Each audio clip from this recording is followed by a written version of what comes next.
Ordinary Time. First reading, a reading from the letter of St. Paul to the Ephesians. Children, obey your parents in the Lord, for this is right. Honor your father and mother. This is the first commandment with a promise, that it may go well with you, and that you may have a long life on earth.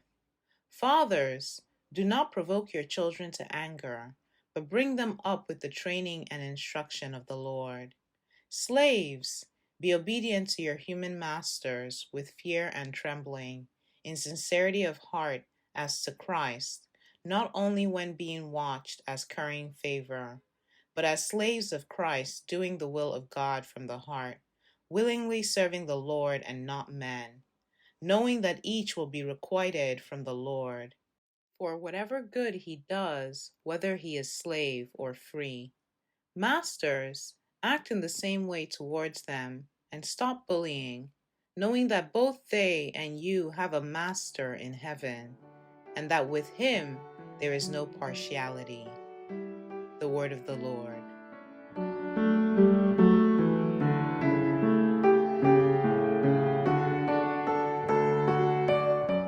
Responsorial Psalm. The response is, "The Lord is faithful in all his words." Let all your works give you thanks, O Lord, and let your faithful ones bless you. Let them discourse of the glory of your kingdom and speak of your might. The Lord is faithful in all his words, making known to men your might and the glorious splendor of your kingdom. Your kingdom is a kingdom for all ages, and your dominion endures through all generations. The Lord is faithful in all his words.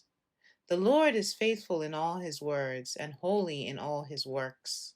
The Lord lifts up all who are falling and raises up all who are bowed down. The Lord is faithful in all his words.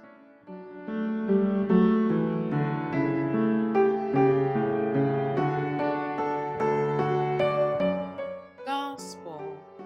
A reading from the Holy Gospel according to Luke. Jesus passed through towns and villages, teaching as he went and making his way to Jerusalem. Someone asked him, "Lord, will only a few people be saved?" He answered them, "Strive to enter through the narrow gate, for many, I tell you, will attempt to enter, but will not be strong enough.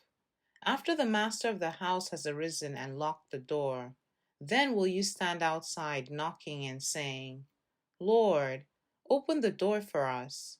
He will say to you in reply, 'I do not know where you are from.' And you will say, 'We ate and drank in your company, and you taught in our streets.' Then he will say to you, 'I do not know where you are from. Depart from me, all you evildoers.'